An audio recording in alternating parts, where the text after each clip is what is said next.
नमस्कार आप सबका। खान सर परिचय के मोहताज नहीं, आप सब जानते हैं। न सिर्फ बिहार में बल्कि पूरी दुनिया में इन्होंने बिहार का नाम रोशन किया है। न्यूज 18 बिहार झारखंड के मंच पे इनका हम सब स्वागत करते हैं। हम सबको याद है कि जब देश कोविड के दौर से गुजर रहा था, बच्चों की पढ़ाई रुकी हुई थी, तो खान सर ने पूरे देश भर के युवाओं को बहुत कम कॉस्ट पे कुछ 100 रुपये में शिक्षा मुहैया कराई और बच्चों का जो हौसला था उसको टूटने नहीं दिया। खान सर, बहुत बहुत स्वागत है न्यूज 18 में आपका। धन्यवाद सर, धन्यवाद जी। आज आपको कैसा महसूस होता है कि जब कोविड के दौर में एक छोटा सा प्रयास आपने शुरू किया था और देखते ही देखते पूरे भारतवर्ष में, पूरे इंडिया में, पूरे दुनिया में हम कह सकते हैं कि आप लोगों के दिलों में बस गए? देखिए, जो ऊंचाई पर लिफ्ट से पहुंचा होता है ना, अचानक से, तो ऊंचाई पे पहुंचने के बाद उसको बड़ा अच्छा लगता है, बाप रे कितना अच्छा लग रहा है। लेकिन जो सीढ़ियों से गया रहता है ना, वो वहां जाके थक के थोड़ा सा थका हुआ रहता है, तो उसको लगता है कि कितना मेहनत है इसमें जाने में। तो उससे पूछिएगा कि कैसा लग रहा है, जो 20 तल्ला सीढ़ी पे चढ़ के आया है तो कुछ बता ही नहीं पाएगा। ये उससे पूछा जाता है जो लिफ्ट से आया। हम लोग तो सीढ़ी से आए हैं। सीढ़ी से आए। तो ये जिस बैकग्राउंड से आए हैं, किसी लोग कहते हैं कि सोने का चम्मच लेके पैदा नहीं हुए, बहुत ही साधारण घर से उठे, मेहनत किया और मेहनत करके इन्होंने इस मुकाम को हासिल किया है। आप जिस स्तर पे लोगों को पढ़ा रहे हैं, एक किफायती शिक्षा जो कहते हैं, जब हम बाहर में देख रहे हैं कि बड़े बड़े ग्रुप्स आ गए हैं जो लाखों रुपया चार्ज करते हैं, वहीं आप कुछ 100 रुपये चार्ज करते हैं, तो एक कह सकते हैं कि ज्यादा से ज्यादा लोगों तक पहुंचना, reaching to the people those who can not afford education, और उतना भारी फी अफोर्ड नहीं कर सकते हैं। तो ये कॉन्सेप्ट कैसे आया था खान सर? ये तो शुरू से ही हम लोग जब पढ़ाते थे तभी से। आज लॉकडाउन में जब हर जगह स्कूल कॉलेजेज बंद हो गए थे, हम लोग के लिए भी नया था, तो हमको उस समय जो बैच दिए थे वो 11 रुपए का बैच था। और आज जब बच्चे उस बैच से पढ़ के आते हैं तो कहते हैं कि सर याद है, अभी कुछ दिन पहले एक मिले थे हमको पुलिस डिपार्टमेंट में डीएसपी, तो कहे सर याद है हमको, हम वो 11 रुपए वाले बैच के हैं। तो अलग अलग बच्चे जो पुराने हैं, तो अब तो यहाँ पे जो नए बच्चे हैं वो सब, तो ये कोशिश रहती है। और एजुकेशन में जब एक दौर था, बच्चों को पैसा नहीं एक मार्केट समझा जाता था, तो अभी बड़ी बड़ी जो कंपनियां थी अरबों खरबों की, अभी तो सब बैठ गई, सब दिवालिया हो गई वहां पर। क्योंकि एजुकेशन हमारे यहाँ जो गुरु और छात्र का जो रिश्ता है वो एक बड़ा अनमोल रिश्ता है। यहाँ पर फीस नहीं, गुरु दक्षिणा का प्रचलन है। तो गुरु दक्षिणा टाइप का रहना चाहिए। 1 लाख कहिया का दक्षिणा हो गया, बताइए आप। यहाँ गुरु दक्षिणा तो नॉर्मल होता है जिससे कि एक संस्था चल सके। तो हम लोगों ने भी यही किया। जो यूपीएससी की फीस होती थी 2-2.5 लाख रुपए, उसको ले आके 7-8 हजार कर दिए। जो पीसीएस की फीस होती थी, पीसीएस होता है, यूपी पीसीएस हो या बीपीएससी हो गया, ये जेपीएससी, इसकी फीस 70-80 हजार रुपए लिए जाते थे, उसका हम लोग ने 4,500 कर दिया। वैसे ही करके जो बच्चे शुरुआत करना चाहते हैं पढ़ाई के लिए, वहां पे नॉर्मल जनरल कंपटीशन की तैयारी करना चाहते हैं, वो 200 से लेके 400 में कर दिया, और सारे बच्चों ने कर दिया। अब इसका नतीजा ये हुआ कि पूरी इंडिया में अब जिनकी 2-2 लाख फीस थी, अब वो ऑफर निकालते हैं, दिवाली ऑफर 1.5 लाख डिस्काउंट। तो वहां से तो यहाँ लेके आ गए हैं। तो कोशिश यही है कि अपनी भारत की जो संस्कृति रही है, जो गुरु का धर्म होता है अपने छात्रों के प्रति, उसे निभाना है। और जो बड़ी बड़ी कंपनी लोग ये शिक्षा के नाम पर व्यापार बनाए हैं, इन सब लोग को नीचे ले आना है। आप बिल्कुल, बहुत अच्छा। एक चीज बताऊं कि आज से 5-6 साल पहले खान सर के बारे में मैं सुना था, जब मैं हैदराबाद में था। किसी ने, एक सीनियर ने मुझे बताया कि ये पटना से खान सर कौन है जो बड़ा अच्छा वीडियो बनाते हैं, इतने सरल तरीके से चीजों को समझाते हैं। कोई भी साइंस का भी कोई सब्जेक्ट हो, इंडिया पाकिस्तान रिलेशन हो या डिफेंस का कोई मैटर हो, तो ये सिंप्लीफाई करने का और लोगों तक पहुंचने का ये कैसे है कि मतलब साइंस जैसे एक जो क्लिष्ट विषय है, डिफिकल्ट है, कॉम्प्लेक्स है, उसको सरल तरीके से कैसे आपने, ये पहली बार दिमाग में आपके आया था? हम लोग जब स्कूल लाइफ में थे तो कुछ बच्चे थे जो बड़ा अच्छा नंबर लाते थे, और हम लोग का नंबर ही नहीं उठता था, तो हम लोग को लगता था हम ही लोग में कोई डिफॉल्ट है। और वो सब बड़ा बढ़िया था, सब पढ़ने में फटाफट बताता था। हम लोग को टीचरों के पास जाने में डर लगता था, तो कुछ दोस्तों से डाउट रहता था तो पूछ लेते थे, वो बड़ा अच्छा से बता देते थे। और कभी कभी ऐसा फील होता है टीचर से अच्छा तो यही बता रहे हैं।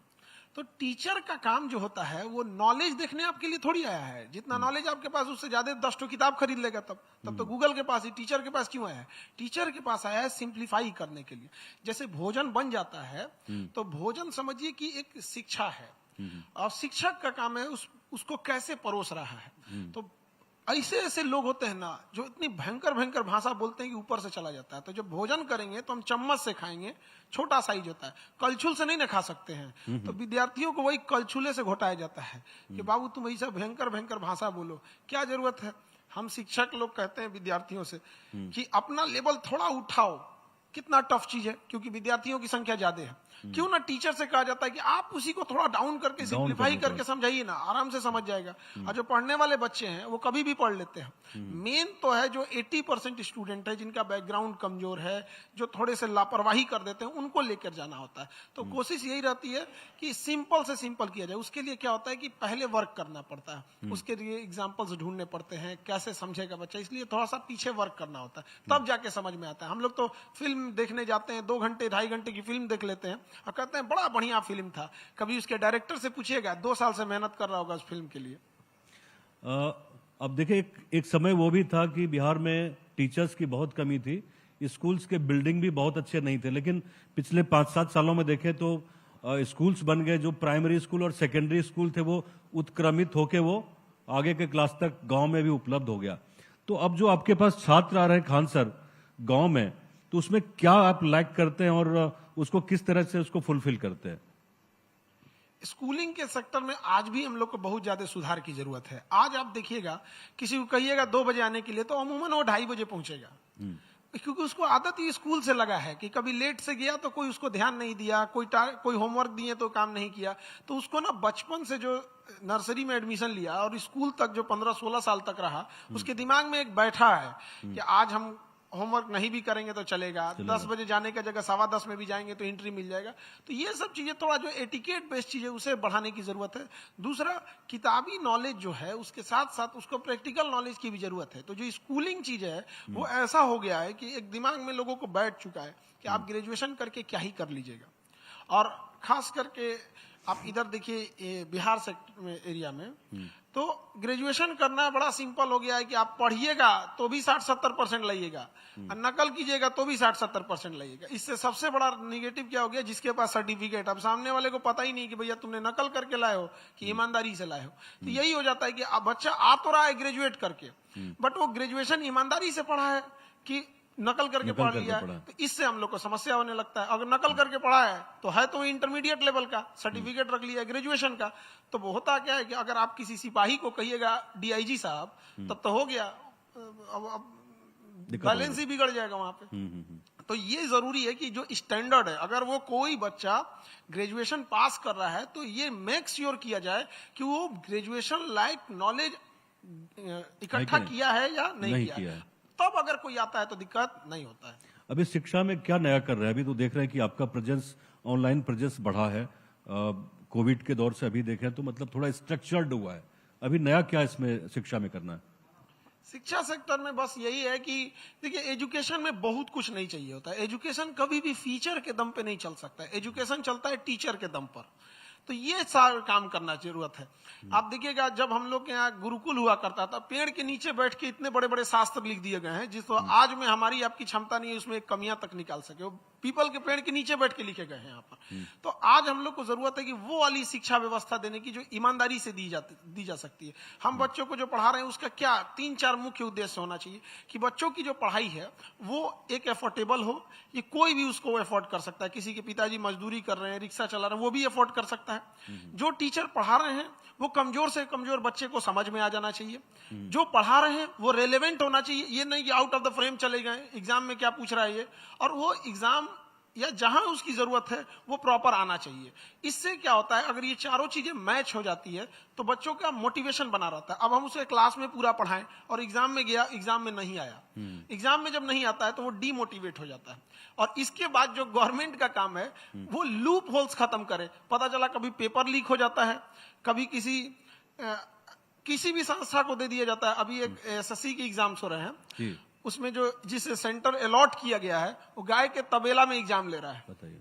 तो बताइए बच्चे का मोटिवेशन कहाँ मतलब जाएगा? कहीं ना कहीं प्रॉब्लम है सिस्टम। तो सिस्टम हर में जगह problem। दोनों में, एक फ्रंट एंड में और एक बैक एंड में है। तो जो एजेंसीज हैं उसे भी थोड़ा सुधारने की जरूरत है। बिल्कुल। पिछले दिनों हम लोगों ने देखा कि लीक की कितनी चर्चा होती रही और छात्र बिल्कुल सड़कों पर रहे। खैर, शिक्षा पे थोड़ी सी बात हुई है। थोड़ा एक नया इन्होंने एक तजुर्बा किया है बिहार में और काफी अच्छी ये पहल कर रहे हैं। आप लोगों को जान के बहुत खुशी होगी कि बिहार जितना बड़ा राज्य है और जगह जगह पे जो मेडिकल फैसिलिटीज है वो पहुंच नहीं पा रही है, तो सेहत के क्षेत्र में बहुत कुछ कर रहे हैं। इसके लिए भी इनको धन्यवाद देना चाहिए खान सर को। और रीच आउट कर रहे हैं कॉमन पीपल तक जो अफोर्ड नहीं कर रहे हैं, जैसे इन्होंने शिक्षा में किए थी। तो हम ये जानना चाहेंगे कि नई पहल क्या है, इसके बारे में थोड़ा डिटेल में बताइए आप खान सर। देखिए, मेडिकल इंडस्ट्री जो है वो, उसको आप देखिएगा तो हमारे इंडिया का जो मरीज होता है वो जब डॉक्टर के पास पहुंचता है ऑलरेडी अपनी चीजें कंट्रोल से बाहर खो चुका रहता है, एक लेवल से ज्यादा अपने आप को खराब कर चुका है यहाँ पे।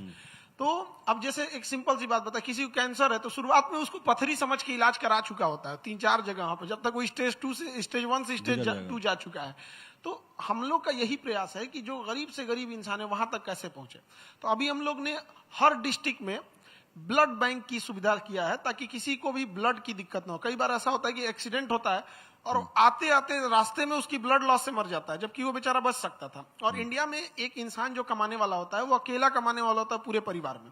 हमारे यहाँ अगर कोई परिवार का कमाने वाला इंसान अगर डेथ कर गया तो 13 जब तक नहीं हुआ है ना, तब तक सब रिश्तेदार करेगा, अरे हम हैं ना, कुछ होने नहीं देंगे, हम तुम्हारे ये हैं। 13 बाद पहचानने से भूल जाता है, फिर सोचेगा इसका कैसे जमीन हड़प लिया जाए। तो जरूरी है उसे बचाना। तो हर जगह पे अगर ब्लड बैंक रहेगा, इनकेस एम्बुलेंस लेके कोई आ रही है, उसे लग गया यहाँ प्रॉब्लम है, तो वो रास्ते में हमारा हर जगह उसे ब्लड बैंक मिलेगा, वहां से उसे 1 यूनिट ब्लड दे देगा सो दैट कि वो आ सके। वैसे ही डायग्नोसिस सेंटर है। अब जैसे कोई मजदूर है, वो ईटा उठा रहा है इतना भारी, उस पर कितना लोड पड़ रहा है, तो उसके हार्ट में क्या प्रॉब्लम है, क्या दिक्कत आ रहा है, कहीं ब्लॉकेज है, क्या है, अगर वो ईसीजी करा के देखना चाहता है, सिंपल सी ईसीजी, तो उसको हम लोग ने 25 रुपए में ईसीजी करने को बोल दिया। तो 25 रुपए में ईसीजी करा लेगा। उसको अगर शुरुआत में ही कोई प्रॉब्लम है वहीं सही हो जाएगा। कोलेस्ट्रॉल जांच करना होता है ब्लड के लिए, यहाँ पर कितने का कोलेस्ट्रॉल जांच, 5 रुपया लेके आदमी कोलेस्ट्रॉल जांच कर सकता है। हमारे यहाँ तो इतना ही कर देंगे उसको। मशीन जो ये जो मशीन मंगवा रहे हैं, पोर्टेबल मशीन है, गांव तक पहुंचना आसान है?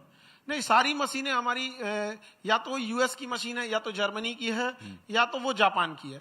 एक मशीन कल हम लोग के यहाँ आई है बेल्जियम से। अब वो मशीनरी जितनी ज्यादा है जिसका कोई हद नहीं, लेकिन मशीनरी से एक पेशेंट को क्या मतलब होता है, उसको बस टू द पॉइंट चाहिए, उसके पीछे चीजों से मतलब नहीं होता। जैसे एक माँ बच्चे का ख्याल कैसे रखती है, उस बच्चे को पता ही नहीं चलता है कि माँ उसके लिए कितनी तपस्या की है, कैसे वो स्कूल से आएगा बैग फेंकेगा, उसको चाहिए कि मम्मी हमको खाना चाहिए, लेकिन माँ उसके लिए कितना पहले से मेहनत कर रही होती है। तो ये एक, जब तक एक इंसान की, मानव की सबसे बड़ी चीज क्या होती है, एक मानव दूसरे की तकलीफ से अगर अपनी तकलीफ समझे, उसके अंदर करुणा हो, तभी तो मानव है। अदरवाइज में तो जानवर मानव में फर्क क्या रहेगा।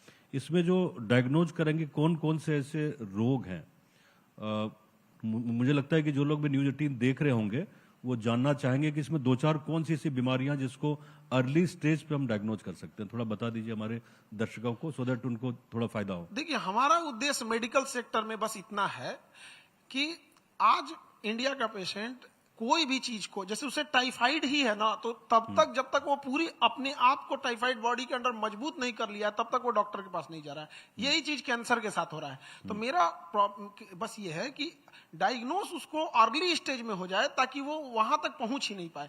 एक इंसान किडनी फेल कर लेता है, फिर वो डायलिसिस पे आएगा, उससे पहले उसने क्यों नहीं यूरिक एसिड जांच कराया, क्रेटिनिन क्यों नहीं जांच किया।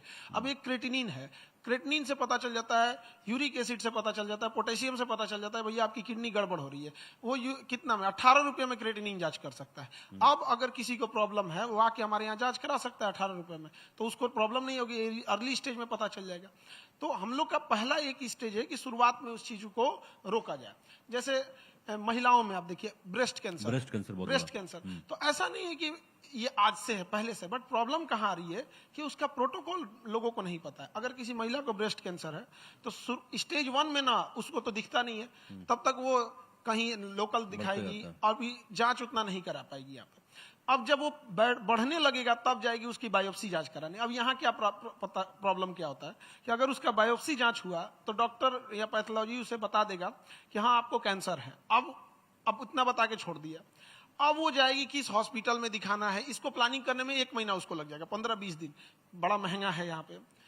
इस दौरान अगर वो हॉस्पिटल पहुंच भी गई, जैसे टाटा मेमोरियल हॉस्पिटल पहुंची या कहीं पहुंची, अब वहां उसको बताया जाएगा कि भैया आपको एक और टेस्ट कराना है, ER, PR, HER2, अगर HER2 कॉमन हो गया तो फिर फिश टेस्ट कराना है, फिर BRCA1, BRCA2 टेस्ट कराना है। तो जो 1 महीना वो घर पे थी अपनी तैयारी में, ये 1 महीना फिर उसको एक्स्ट्रा देना पड़ेगा जांच कराने के लिए। तो जो प्रॉपर प्रोटोकॉल होना चाहिए कि हाँ, अगर जैसे आपका डिटेक्ट हुआ तब तक तुरंत हार्मोन से लेके A to Z चीजें चेकअप हो जाना चाहिए। तो महिलाओं के लिए ब्रेस्ट कैंसर के लिए नॉर्मल सी बड़ा अच्छी मशीन आती है, मेमोग्राफ मशीन। तो वो अगर हम लोग उसको इजिली अवेलेबल करा देते हैं हर डिस्ट्रिक्ट लेवल पे, तो हम लोग उसे अर्ली स्टेज में रोक सकते हैं। तो यही हम लोग का उद्देश्य है। अभी हम लोग ने लगभग 200 डायलिसिस मशीन ऑर्डर कर रहे हैं, जिससे कि कोई जिसका किडनी फेल है वो आराम से अपना इलाज करा सकता है।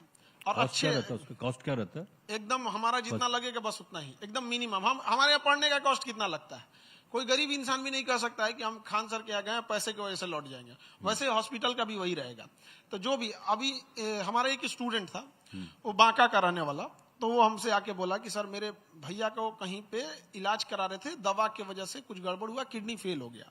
तो वहां अगर वो डायलिसिस कराता है तो उसका 4-5 हजार रुपया लगता है, हर 2 दिन पे डायलिसिस होती है, तो मंथली उसका 50-55 हजार खर्च हो जाता है। तो कह रहा है कि सर आप डायलिसिस पटना में कहाँ रखे हैं, हम अपने भैया को बोलेंगे कि यहीं आके करा लो। तो हम उसको समझाएं कि भाई तुम अपने भैया को बोलोगे बांका से यहाँ आके डायलिसिस कराएंगे, फिर अगले दिन जाएंगे, फिर अगले दिन आना पड़ेगा। कहा कि नहीं ना सर, अगर आप कराएंगे ना तो हम पटना में ही कोई छोटा सा रूम ले लेंगे, अच्छा, और यहीं से डायलिसिस कराते रहेंगे आप। सोचिए उस इंसान को तो हम कुछ नहीं कर सकते। तो हमने कहा कि हम बांका में ही अपना 5 मशीन भेज देते हैं, वहीं करा लेना और दिन में काम करा लेना। और हमने डॉक्टर लोगों से बात किया, एक डायलिसिस का प्रोसेस होता है जिसमें इंसान सोया रहता है तो भी डायलिसिस हो सकता है। तो एक गरीब इंसान है, अब वो दिन भर डायलिसिस पे तो डिपेंडेंट नहीं रह सकता है। तो उसको हम लोगों ने कहा कि आप दिन में कोई काम कर लेना, आप जो भी बिजनेस करते हैं या जो काम करते हैं, रात में आप हमारे यहाँ आ जाना, सो जाइएगा आराम से, हमारे यहाँ सारी व्यवस्था रहेंगी। सुबह उठ के आपका निडिल निकाल दिया जाएगा, फैसुला के बाद आप अपना काम पे चले जाइएगा, तो आप काम भी कर लेंगे, हमारे यहाँ डायलिसिस भी कर सकते हैं। तो मेरा उद्देश्य यही है कि जितना समाज ने हमें जो दिया है वो समाज को लौटा के जाना है, कुछ लेके नहीं जाना है यहाँ से। खान सर, आप तो टीचर हैं, गुरु हैं, मतलब कहते हैं कि गुरु का जो दर्जा होता है that is next to God, है ना? देखिए ये जो गुरु का दर्जा ये है मैं मानता हूँ, ये मैं पर्सनली मानता हूँ। देखिए हम यहाँ आपको रोकेंगे। हाँ, ये जो गुरु का दर्जा है, ये हमारे जब भारत था, जो निस्वार्थ भाव से जब गुरु शिक्षा देता था, अपनी पुत्रवत गुरु विद्यार्थियों को मानता था, उसके लिए वो फीस कमाने का जरिया नहीं था, तब वो गुरु की परंपरा दी जा रही थी। उसको आज हम लोग भजा लें तो अपने आप से पूछने की जरूरत है, वो वाले हम लोग हैं नहीं? जब हम दृश्य देखते हैं कि हम रक्षाबंधन का दृश्य देख रहे थे, तो आपका वो हाथ में हजारों राखियां बंधी हुई थी, तो पूरे भारतवर्ष में इसकी चर्चा हुई कि भाई इस तरह का भी टीचर है, इस तरह का भी शिक्षक है समाज में। मेरी बहन नहीं है। तो आज से 8-10 साल पहले जब क्लास में एक दौर था, तो रक्षाबंधन की छुट्टी दे रहे थे, तो उसमें एक लड़की पूछी कि सर आप कब जा रहे हैं राखी बंधवाने? तो हम कहें कि हम तो घर नहीं जाएंगे क्योंकि मेरी बहन नहीं है। थोड़ा सा हम भावुक हो गए क्योंकि राखी का त्योहार ही ऐसा होता है। तो वो लड़की क्या की ना, गई और एक राखी लेके आई और राखी बांध दी कि सर हम लोग आपकी बहन। तो हमने तब से धीरे धीरे करते करते, शुरुआत में कभी 5 राखियां थी, फिर 10 हुई, आज 15,000 राखियां बांध दी जाती हैं। अच्छा, अब राखियां जब 15,000 बांधी जाती है तो बहनों की एक शिकायत कि आप एक साथ 10-10 लड़कियों से क्यों राखी बंधवाते हैं? तो मेरी समस्या समझे बहन लोग कि अगर हम एक एक करके राखी बंधवाएंगे, फिर आरती करेंगे, फिर वहां पे पूरी जो प्रोसेस होता है, तब तो हमको 1 हफ्ता राखी बंधवाने में ही लग जाएगा। तो इसलिए एक बार में 10-10 राखियां, और थोड़ा देर राखी बांधने के बाद हाथ इतना मोटा हो जाता है कि वो राखी बंध भी नहीं पाता है। तो फिर उसके लिए थोड़ा सा फास्ट करना पड़ जाता है, मजबूरी रहती है। तो मेरा शौक है, मेरी अपनी बहन नहीं थी, तो बिहार से ही कहा गया था, दशरथ मांझी ने कहा था कि भगवान के भरोसे मत बैठो, क्या पता भगवान तोरे भरोसे बैठा होगा। तो राखी बांधने के बाद शाम में हम खुले आसमान के नीचे जाते हैं, एक बार मुस्कुरा के ऊपर वाले को देखते हैं, कहते हैं एक भी बहन नहीं दिए थे आज, आप देख लीजिए आज मेरी कितनी बहन है। दुनिया में सबसे ज्यादा राखी बांधी जाती है। जनरली जब ऑफिस से शाम को मैं घर जाता हूँ, बोरिंग रोड पे, बोरिंग कैनाल रोड पे, फ्रेजर रोड पे, तो देखता हूं कि हजारों की तादाद में बच्चे जो हैं पीछे बैग लटकाए हुए इंजीनियरिंग की पढ़ाई के लिए, मेडिकल की पढ़ाई के लिए या अन्य जो एवेन्यूज हैं उसकी पढ़ाई के लिए जाते हैं। मेरे मन में ये भी आता है कि ये पढ़ के सारे बच्चे बाहर यहाँ से चले जाएंगे, बिहार से अपने माँ बाप से दूर चले जाएंगे, कितने वापस आएंगे कितने नहीं वापस आएंगे, ये सोचते हुए मैं घर जाता हूँ। इस तरह का दृश्य होता है। खान सर, कभी आपको ये ऐसा फील होता है कि बिहार में कम से कम अगर 1000 में से 200-300 बच्चों को भी हम अपने घर पे रख सकें जो बिहार में कहीं ना कहीं कंट्रीब्यूट करें बिहार को आगे बढ़ाने के लिए? हम लोग कई बार ये कहने लगते हैं कि हमको देश बदलना है, हमको बिहार बदलना है। काश हम लोग इस पे चर्चा करते कि हमें बिहारियों की स्थिति बदलना है। अगर हम बिहारियों की स्थिति बदल सके जो 7000-8000 पे काम कर रहा है, तो उससे कहीं ना कहीं पूरा बिहार डेवलप हो जाएगा। हम बात करते हैं भारत बदलने के लिए, हम भारतीयों को बदलने की बात नहीं कर पाते हैं। अब आप समझिए, कोई इंसान जिसका अच्छे घर नहीं है, अच्छे कपड़े नहीं है, अच्छा इलाज नहीं करा पा रहा है, वो कितना सोचेगा। उसकी भी तो एक बार प्रॉब्लम समझे। और बहुत सारे बच्चे यहाँ आके काम करते भी हैं, ऐसा नहीं है कि सारे लोग यहाँ से चले ही जाते हैं। थोड़ा और इम्प्रूवमेंट की जरूरत है। हमें याद है, हमारे यहाँ एक बच्चा आया था पढ़ने, उसका नाम था मिंटू कुमार, दरभंगा का रहने वाला। तो यहाँ आया पटना में और उसे इंजीनियरिंग करना था, बड़ा शौक था उसका IIT में जाना। तो यहाँ आया पढ़ने के लिए, तो घूम फिर के गया, कोई 1.5 लाख बता रहा है, कोई 2 लाख बता रहा है, घर चला गया। उसके पिताजी मजदूरी करते हैं, दिहाड़ी मजदूर हैं। तो कहें कि अब छोड़ दो, अब ना पढ़ पाई बाबू, अब रह दो, इतना फीस कहाँ से दियल जी हमनी के। तो उसको किसी के गांव के किसी ने बताया कि खान सर के यहाँ चले जाओ, वहां भी इंजीनियरिंग और मेडिकल स्टार्ट हो गया। तो हमारे यहाँ वो पढ़ने आया, और ये पिछले साल की बात है। पढ़ने आया, बड़ा शांत स्वभाव का बच्चा था, दुबला पतला। और इस बार उसका सिलेक्शन IIT खड़गपुर में हो गया है। भारत का पहला IIT खड़गपुर में। वो हवाई चप्पल पे आया था, अब हवाई जहाज पे घूमेगा यहाँ पर। तो कई बार पैसे के अभाव में हम बहुत सारी चीजों को खो देते हैं। आप सोचिए कि यदि उसको हमारी फीस कम नहीं होती तो आज वो अपने पिताजी के साथ कहीं दिहाड़ी मजदूरी में हाथ बटा रहा होता। लेकिन आज IIT खड़गपुर में है। जब पास हुआ तो उसने एक बात बोला कि सर, वहां तो बड़ा चीजें आजकल डिजिटल हो गई हैं, तो लैपटॉप वगैरह का जरूरत पड़ता है कि सर अब कैसे करें, हम तो इतना तो नहीं है यहाँ पर। तो सोचिए कितना हद तक आप सोच सकते हैं प्रॉब्लम रहता है उसके पास। उसको ये सोचना था कि सर हॉस्टल का फीस कैसे देंगे हम। तो ऐसे बच्चों को हम लोग को पहचानने की जरूरत है। आप बस उस स्क्रीनिंग की जरूरत है। 3 करोड़ की आबादी में ऑस्ट्रेलिया इतना बेहतरीन ढंग से खोजता है, इतना बेहतरीन ढंग से मथता है कि 3 करोड़ की आबादी में से इतने बेस्ट क्रिकेटर लाता है। हर साल का लगभग वर्ल्ड कप वही ले जाता है। और हम लोग 140 करोड़ की आबादी में मथ ही नहीं पाते हैं। एक से एक अभी भी हैं लोग, बस ढूंढने की जरूरत है। हजारों अब्दुल कलाम है, बस उस वहां नजर नहीं जा रही है। ये देश कभी सूरवीरों से खाली नहीं रही। बिल्कुल। खान सर एक ऐसे व्यक्तित्व है जिनसे लगता है कि बात मैं करता रहूं तो आधे दिन तक बात करता रहूंगा, लोग सुनते रहेंगे। इनके पास इतनी कहानियां, इतने किस्से, इतने एनेक्डोट्स हैं। खान सर, मन तो नहीं भर रहा है कि मैं आपको यहां से जाने दूं, लेकिन लगातार वहां जो प्रोडक्शन टीम है वो इशारा कर रही है। खान सर के लिए तालियां बजाइए आप लोग। धन्यवाद।